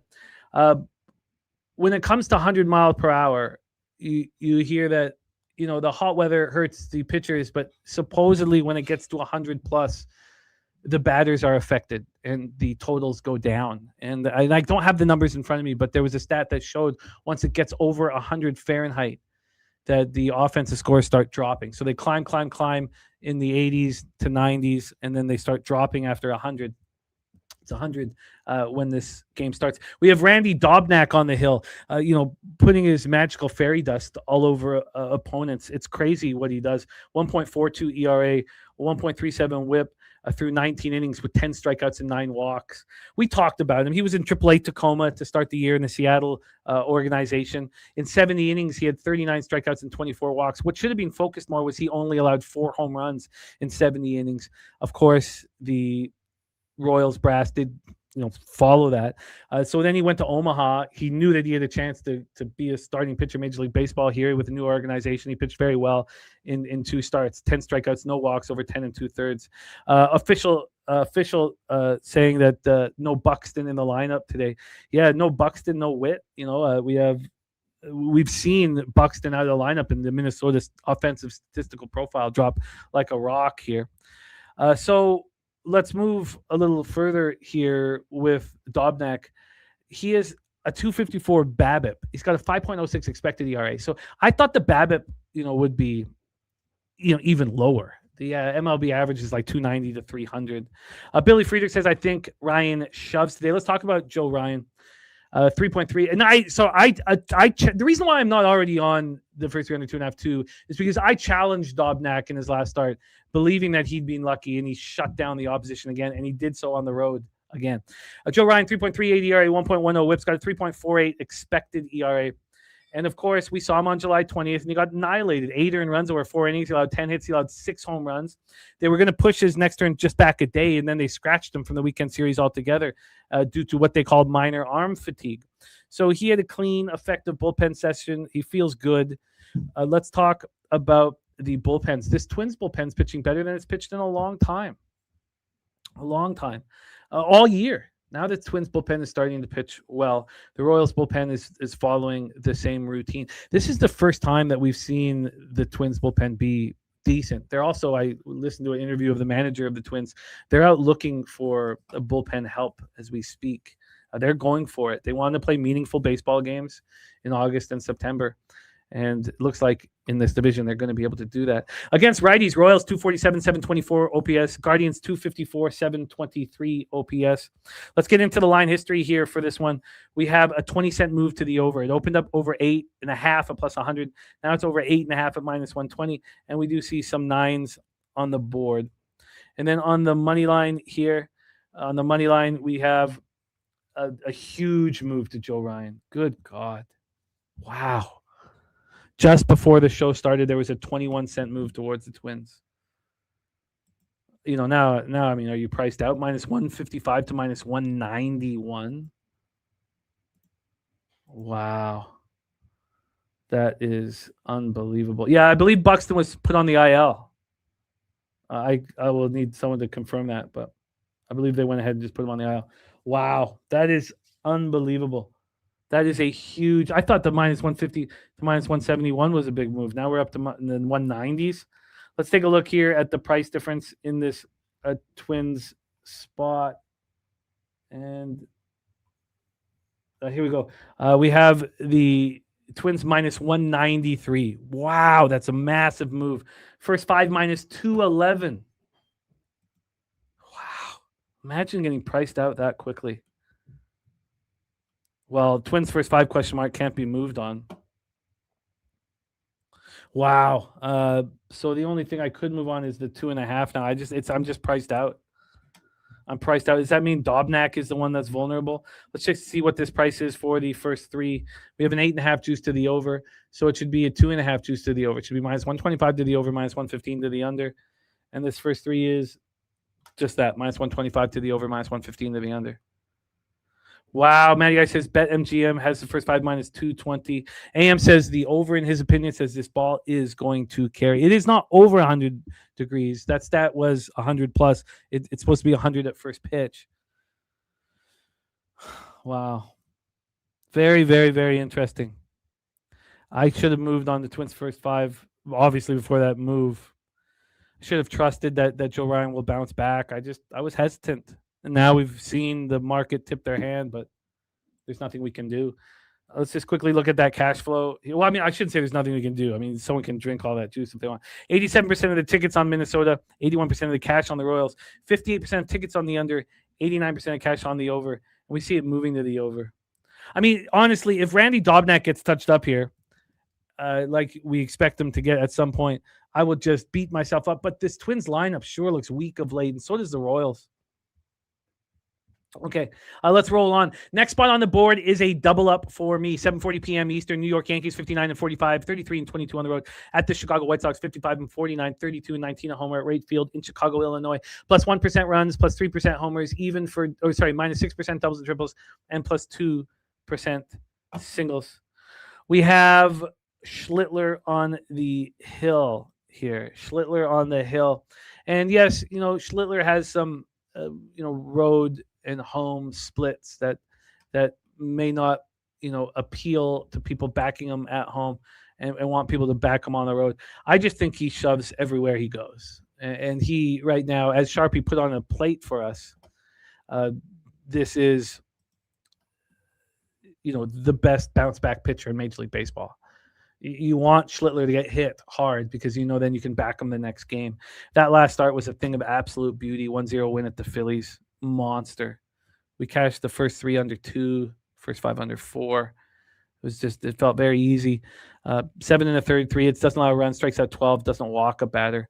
1-0 win at the Phillies. I've been Davis Martin's biggest fan for the last couple of years. I've backed him constantly. When then you'll look at his splits and you're like, well, you can still back him on at home. His last 2 home starts have been bad, and we'll go over them. I'm on the Yankees first 5 minus a half at minus 105, and I'm on the Yankees full game at minus 138. So I've doubled up here. Davis Martin's last 2 home starts, he just looks like he's dealing with arm fatigue. Last 2 home starts, he has allowed 9 earned runs in 9 innings. He's allowed 12 hits, and he struck out 5 and walked 2. We have Warbucks and official soars also on the KC plus 1.5 together on that last game. When we get to the bullpens, these are very good bullpens. Very, very good bullpens. White Sox bullpen 3 ERA 1.17 WHIP. Yankees bullpen 2.57 ERA 1.12 WHIP. When it comes to the sticks, Yankees versus righties 238 731 OPS. White Sox versus righties 238 731 OPS. They're not hitting them very hard, and the Yankees are actually starting to hit a little bit better versus righties. Yankees versus righties 214 647 OPS. Still meek. Still not much. But I just want to fade Davis Martin at this point, and I want to back Cam Schlittler. We have the Yankees at minus 141. They open up at minus 130. 11 cents of movement. I was hoping that there would be more. When we get to the total on this one, we have no movement, sitting juiced to the under. Shout out to 40 Kid in the house. He's on the White Sox plus 1.5 here. Says Davis will step up against Schlittler, especially against the Yankees. So lineup at the moment. That's valid. That's fair. Let's take a look at the price difference here for the Yankees first 5 and full game. I almost bet the full game minus 1, and I decided to just drink the juice here. Minus 140 for the Yankees full game. First 5 minus 151. You get that first 5 minus a half, minus 102. 3 cents better than what I got it. And then when we look at the cash flow here for the Yankees, 89% of the tickets on the Yankees and just 41% of the cash. People, but it's even more dramatic here with my guy Swiggy's numbers here on the odds logic board. And then we have 78% of the tickets on the over, just 37% of the cash. So, and here, looking at this one here that I've got 70% of the tickets on the over and just 10% of the cash on the over, which is wild. No Bednar available for the Yankees. Spooner talked about that on last night's show, that the Yankees bullpen is tired, and he's focusing on just the first 5 minus a half, which is completely legitimate. Sick from the fall, joining me on the Yankees first 5 and full game. Billy Friedrich says Yankees crushed Martin on June 16th in Yankee Stadium. Larry Maven says no trust in the Yankees bats right now. It would only be first 3 or first 5 under. I'm not going to – I do not trust Davis Martin. I don't trust him. So I'm going to attack him. That June 16th start, maybe he can bounce back. He allowed 3 home runs, 9 earned runs. There was no Aaron Judge available then. All right, so let's roll on. Double up spot for me in the Yankee spot. Next spot for us, Chicago Cubs, St. Louis Cardinals. Cubbies, Cardinals. And we have the return of the Mac. We have return of the pig milk play of the day. Cubs Cards over 8 is sweet pig milk.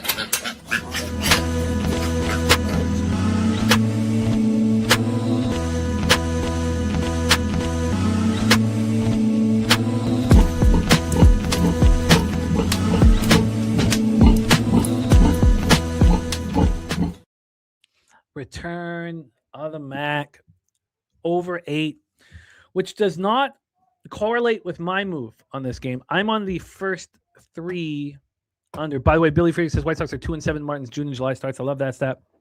So I'm on the first 3 under 2.5. I see Matthew Boyd's last 2 starts, and I think he's pitching at a very, very high level.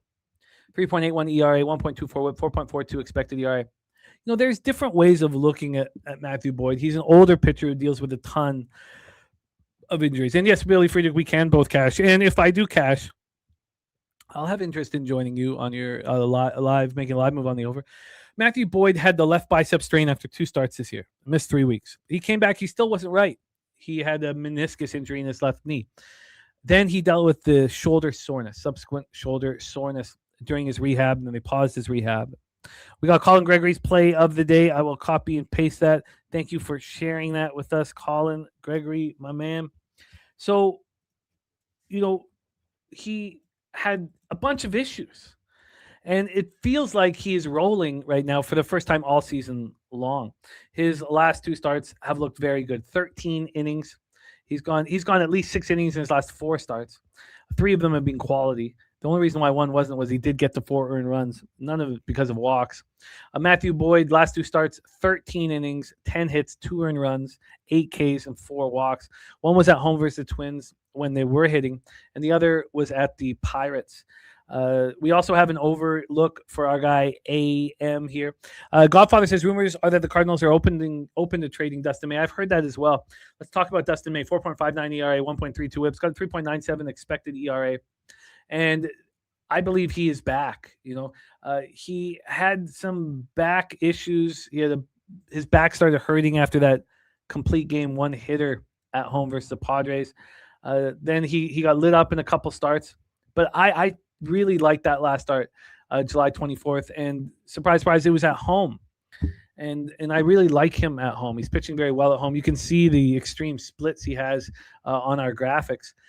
Cards bullpen 4.22 ERA, 1.37 WHIP. Cubs bullpen has the same 4.22 ERA, 1.44 WHIP over the last 30 days. Very similar numbers, sort of a wash here.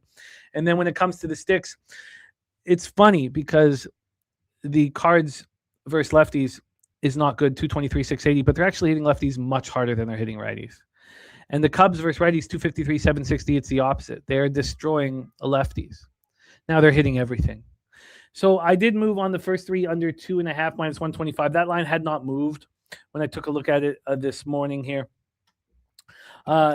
So let's take a look at the line history here for this spot. Line history-wise, we have the 7.5 juice to the over is now an 8 juice to the under.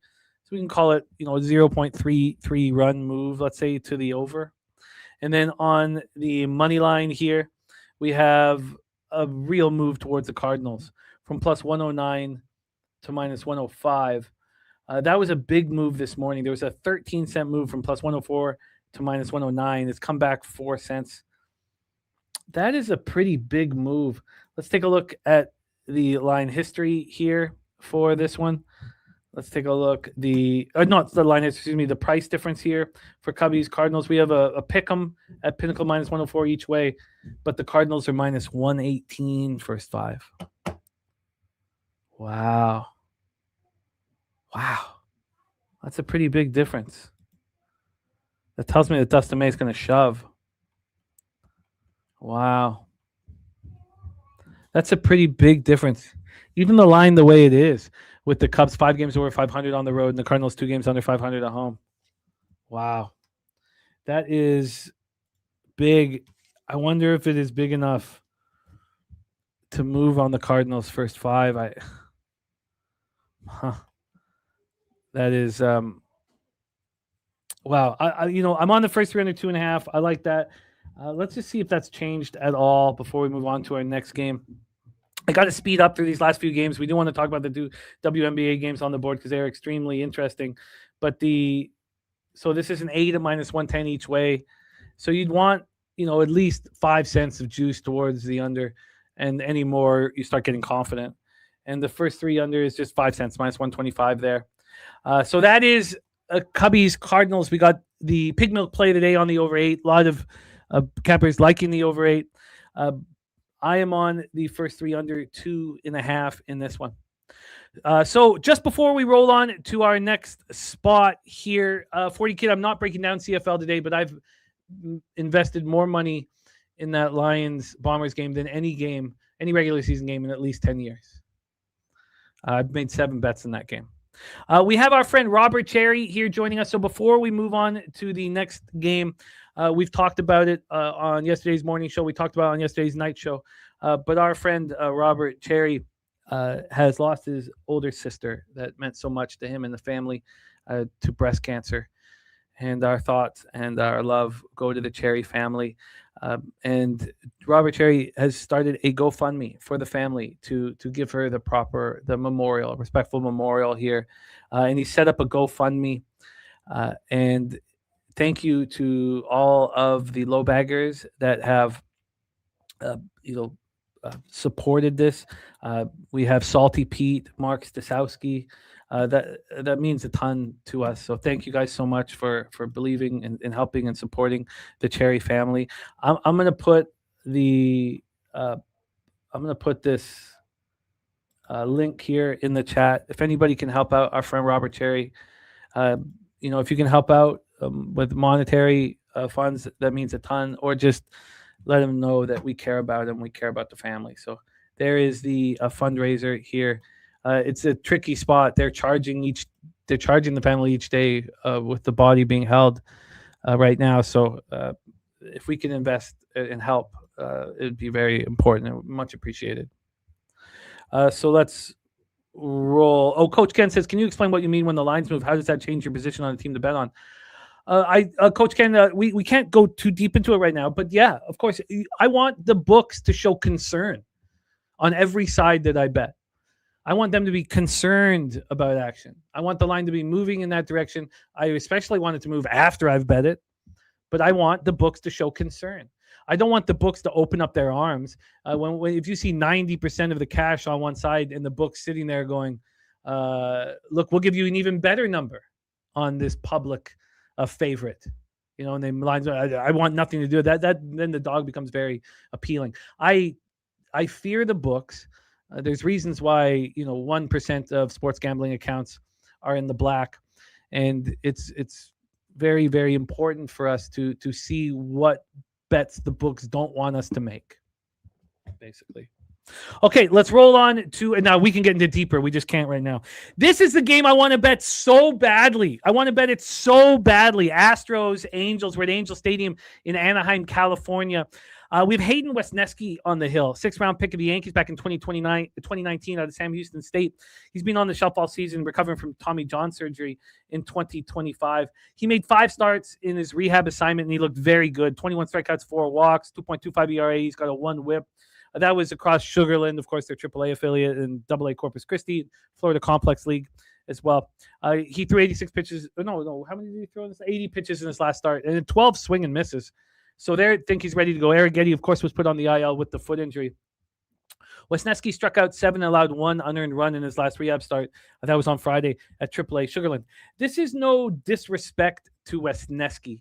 We've never really seen him be a full-time starter. He started some games. He's pitched out of the pen. He's been good at times. But I backed unders, and this cost me a winning day on Friday night, unfortunately. I had some horrible, bad breaks, but this was just bad, expecting Grayson Rodriguez to pitch well at Oracle Park when the Giants would roll out 6 lefties. It doesn't matter if your lefties are any good. It doesn't matter if your lefties are any good. Grayson Rodriguez is going to get taken yard by them. It's insane. And when we get to go against the Astros, they only have 2 lefties in the lineup. And if you look at his start, so lefties are hitting .389 with a 1.113 OPS against them. And if you look at the starts where he pitched well, surprise, surprise, he pitched well against the Astros in offensive conditions. He allowed 2 earned runs over 5 1/3. Why did he, get through the Astros easily? Because there's no lefties in that lineup, and he can shut down righties. Anytime he goes up against a team that doesn't have left-handed sticks, he can shut them down. So we only think there's going to be 2 lefties in the lineup here. So I want to take Grayson Rodriguez over Wesneski. I really, really want to so badly. We saw the line moving towards the Angels. It was very fishy that it was moving to the Angels. Obviously, it was predicated on the lack of at-bats, or lack of bats, left-handed bats. And if it's Yordan Alvarez, you can pitch around him. It's just Yordan Alvarez you need to worry about. Pitch around Yordan Alvarez. When we get to the bullpens, Angels bullpen 3.92 ERA, 1.16 whip. Astros bullpen 3.40 ERA, 1.24 whip. And then when it comes to the sticks, look, the Angels aren't hitting. 226, 617 OPS. This should be a great chance for Wesneski. I remember Wesneski, was a Cub for a while. Astros versus righties, 235, 749 OPS. Let's get into the line history because, this line move towards the Angels was all well and good, but we see buyback all the time. And I thought, how could we not see buyback? And look, this one from plus 118 to plus 113. I was like, okay, let's just wait and see. Then I woke up, it was plus 118. It's back to a plus 115. So I think the time is just now to move on the Angels' first 3 and first 5 and back Grayson Rodriguez and hold my nose and do it. This total 9.5 juice to the over. It's a 9.5 right now. There's been no movement on the over. We have stacks play today. Number 2 here is Astros Angels over 9.5 at minus 113. Let's get to the price difference here because this is extremely important. I think that anybody who is looking at Grayson Rodriguez immediately wants to fade Grayson Rodriguez, immediately. So let's take a look here at what we are dealing with. We have the Angels at plus 116 full game. First 5 plus 108. So the Astros are minus 126 full game. First 5 are minus 123. So they're saying that there's not an advantage with Wesneski over Grayson Rodriguez, even though we know the Astros bats are much more dangerous than the Angels bats. Look, this is enough for me. This is enough for me here. And I'm going to move on. And now that we've seen the 3 cents of buyback as well, when we look at I'd like just very, very quickly, and I know we got to rush here because we have the daily session 24 short minutes. Let's go to the first 5 money line and just see what movement we've seen from this one. This one opened up at plus 105 at 117 this morning at Bet Online. They come out late, and it's now at plus 110. But look, I have to do this. This is a. Oh, by the way. This is the Angels' first 3 is the I have a sickness play of the day. The I have a sickness play of the day backing Michael Lorenzen first 3 plus a half cashed yesterday. So this is our number 2, my second I have a sickness play of the day. Who in their right mind wants to back Grayson Rodriguez? 8.54 ERA, 1.79 whip, 7.82 expected ERA. This man. This very, very sick man. Let's roll on. Boston Red Sox at the Athletics. Red Sox 54 and 50, 29 and 21 on the road. Athletics 44 and 61, 20 and 30 at home. We're at Sutter Health Park in Sacramento, California here. We have plus 27% runs, plus 36% homers, plus 16% doubles and triples, and plus 7% singles. No, Kelly McInnes, there's no concern with weather. All the games are going to go today. The rain it's a beautiful day across North America here. So let's talk about this. Now, first, let's give a shout out to Spoons for his breakdown of the Red Sox Athletics game yesterday. It was an absolute thing of beauty. Absolute thing of beauty. We're very fortunate to run with Mr. Morgan Spooner. And so we talk about our cognitive biases, and I only read books now about cognitive biases because they're so relevant in sports gambling and sports capping. So, of course, I write down first 3 under, first 5 under, and A's first 5 plus a half. Because those were the bets that I wanted to make yesterday. And I was just waiting. And then the game had started, and I was like, oh, God. And I still didn't even move in live because the number is going to be worse. It was worse after each pitch. But in saying that, of course, I want to move on it now. So that's why I haven't bet it, because I know that it's just my subconscious being an asshole. Patrick Sandoval, 3.21 ERA, 1.64 whips, got 3.67 expected ERA.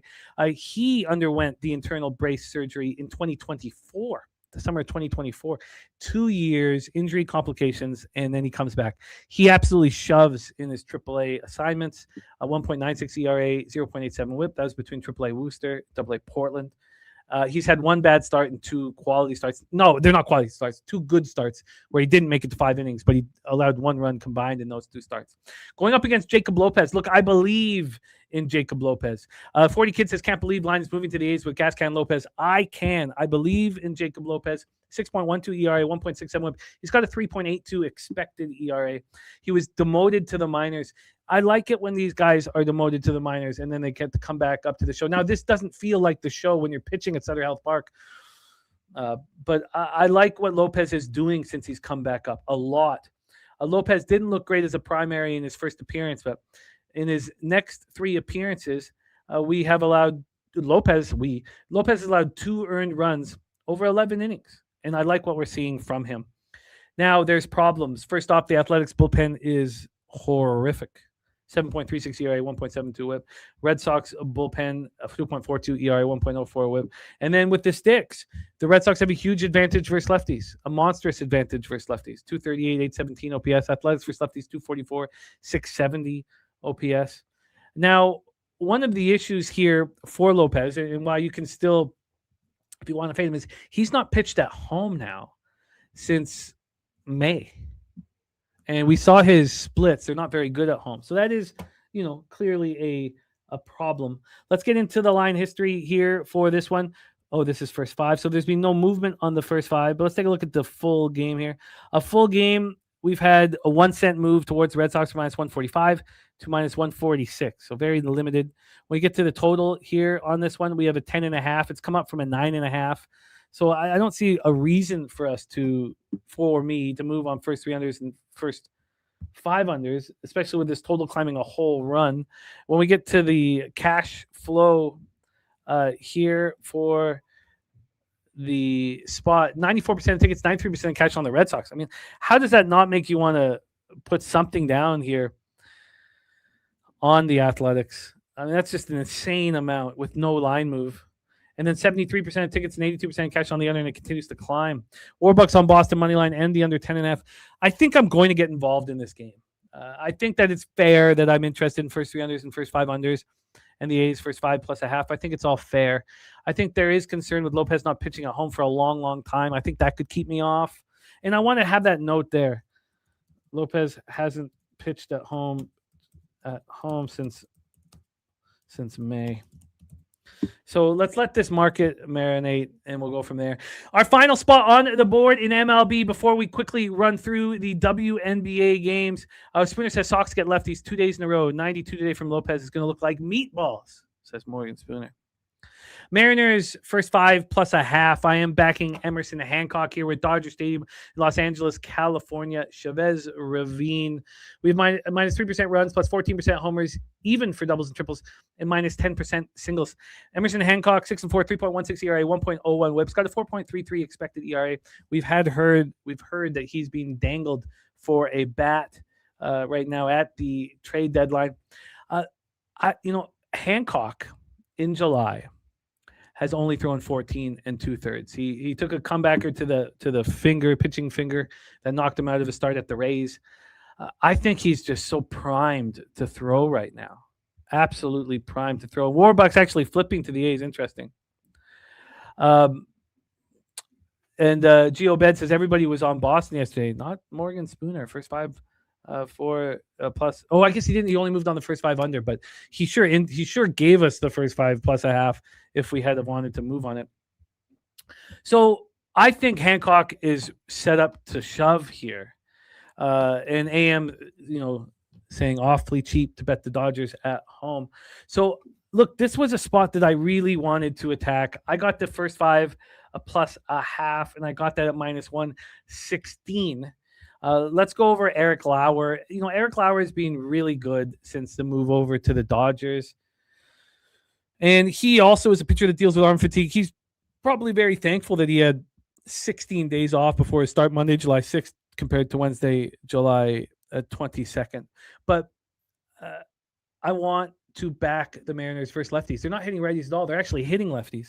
And the Dodgers aren't hitting righties. We have a vividness bias of them raking against righties. They're not hitting them. In fact, if you want to believe hot bats, take the Mariners versus lefties. Spooner says, being a Cubs fan, I can't imagine having enough pitching to give up a guy like Hancock. He'd be a 1 or 2 in a lot of teams. Disgusting wealth of pitching. They do have a massive wealth of pitching. Warbucks said he cashed on Seattle money line and the plus 1.5 yesterday, and he is running it back. When it comes to the bullpens, Dodgers bullpen 4.55 ERA, 1.35 WHIP. They're not pitching very well. So you actually have against the Dodgers at this present point in time, against the Mariners, you have the Mariners team that's hitting lefties harder than Dodgers are hitting righties. You have the Mariners bullpen that's pitching better than the Dodgers bullpen. I'm just going to take the Mariners first 5 plus a half. I want to cut the game down as low as possible. This total opened up at 9. It's now at 9.5. And when we get to the money line here, we have 15 cents of movement towards the Dodgers from minus 145 to minus 160. This move happened at 9:18 a.m. this morning. So let's see if it has affected the first 5 at all. Let's get into the price difference, first 5 full game here for Mariners Dodgers. We see the Dodgers minus 163 full game. First 5, they're minus 144. The Mariners first 5 plus a half has moved against me. It's now minus 110, which is more appealing here. We got Rube Boy in the house, says Athletics last 4 out of 4 head-to-head against Boston, and plus a half for the Athletics first 5 for Rube Boy. I do think, and I know we're talking Dodgers Mariners right now, but that the fact that he hasn't pitched at Citadel Park in so long does give me a bit of a concern. Let's just look at the cash flow for the Mariners Dodgers game, interleague action. Before we put a bow on the proceedings, 90% of tickets, 89% of cash here at 1987 on Swiggy's board on the Dodgers. 50% of tickets on the over, 92% of the cash on the over. And it's moved towards the over. There's Deacon Mike in the house. Deacon, we have missed you. There we go. That is MLB for Wednesday, July 29th. We have afternoon action popping off in no time. I came in here with 10 bets. Pirates first 5 minus a half, Pirates full game, Yankees first 5 minus half, and Yankees full game. Those were the 4 bets I came to the nightly bag with. Went 4-0 with my 4 bets on the nightly bag on Monday night. So let's carry that over. Then I'm Baltimore, Detroit first 3 under 2 at plus 110. Baltimore, Detroit first 5 under 4 at minus 105. Chicago, St. Louis first 3 under 2.5 minus 125. Mariners first 5 plus a half at minus 116. Phillies first 5 minus a half minus 115. And game 1 Mets first 5 at plus 104. There's Urlacher in the house. We're going to go over the specialty plays of the day from our cappers in the chat. But first, let's talk about the additions. I have the Phillies first 5 minus a half. Game pops off in 24 minutes. Is there anything better than afternoon baseball? You got action.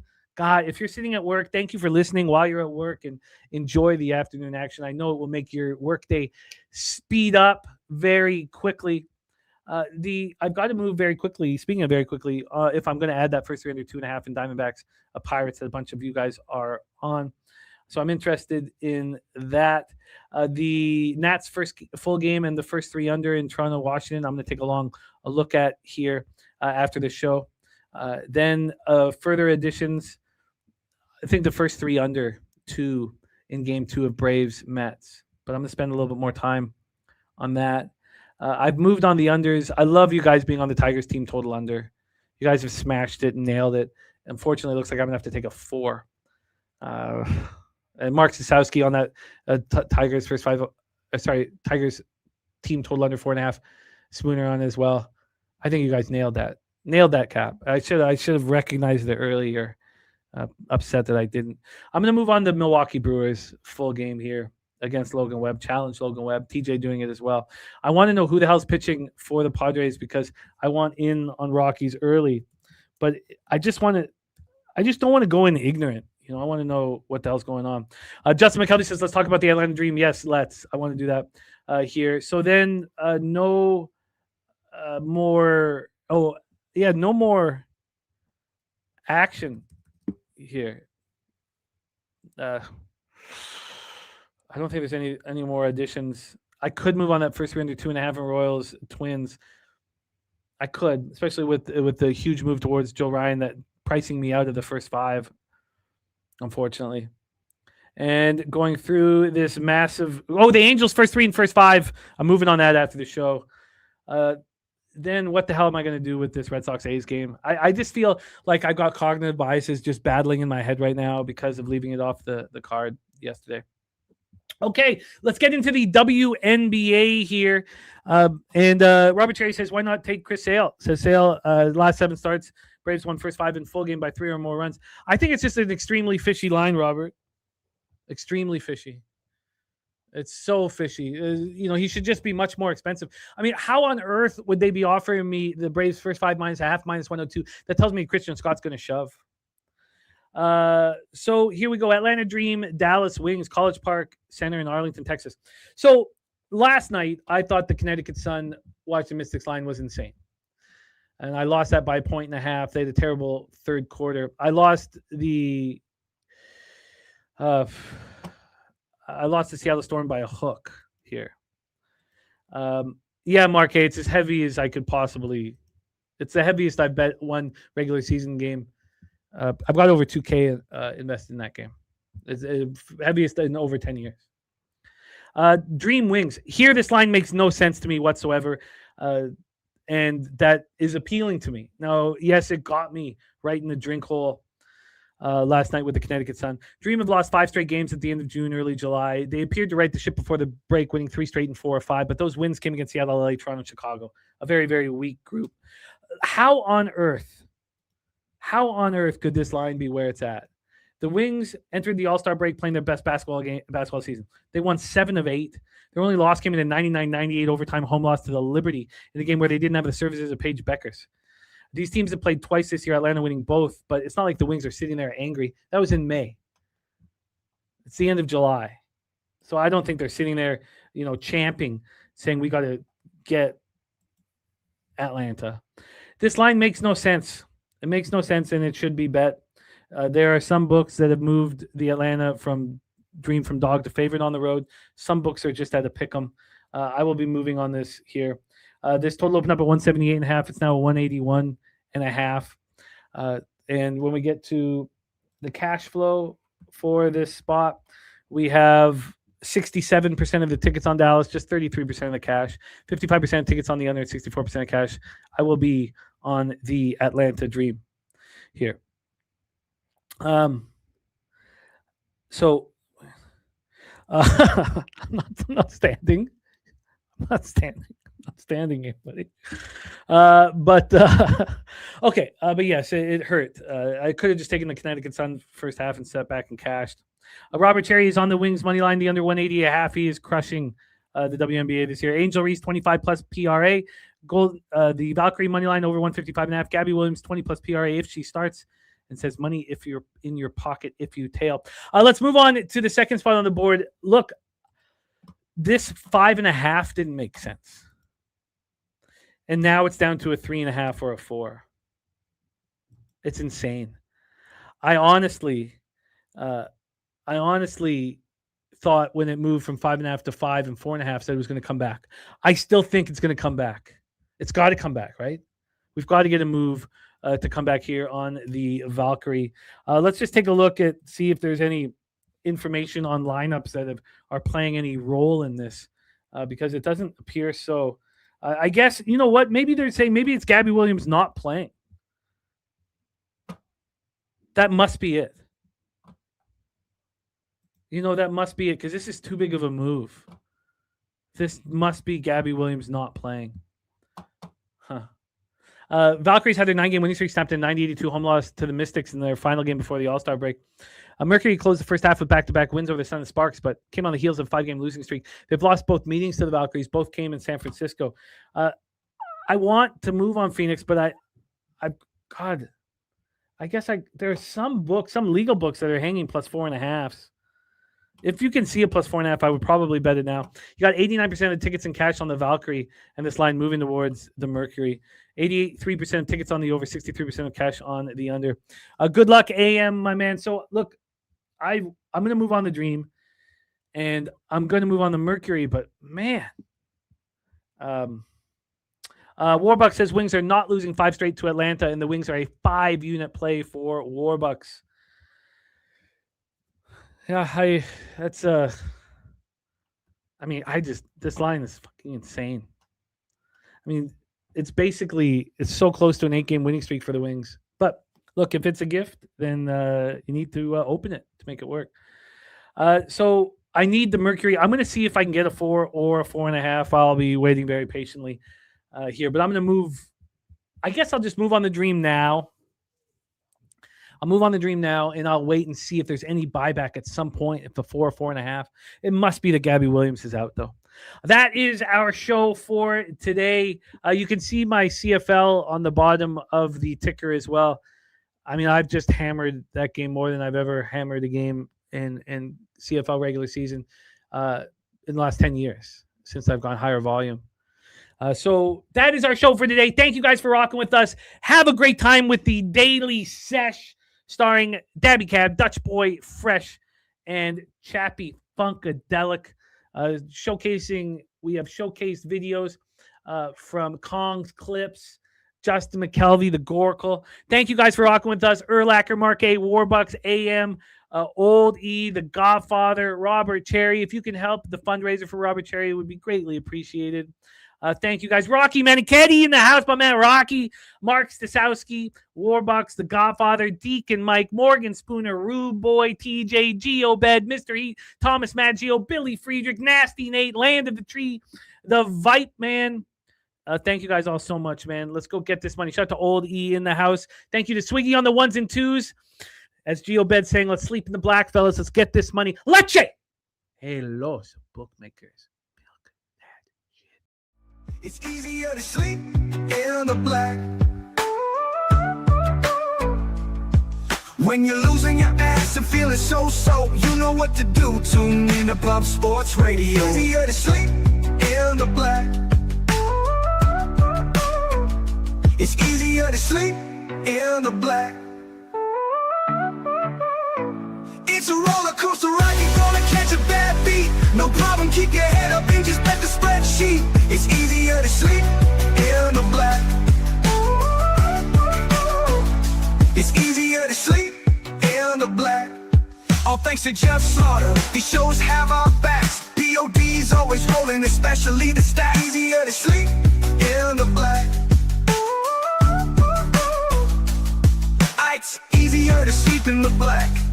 We got Jimmy, Jose, Debbie and the fam, Dutch wine time, Spooner and OG Wham. So hit the like button, don't say that you can't. If you know what's best, just put your money on tape.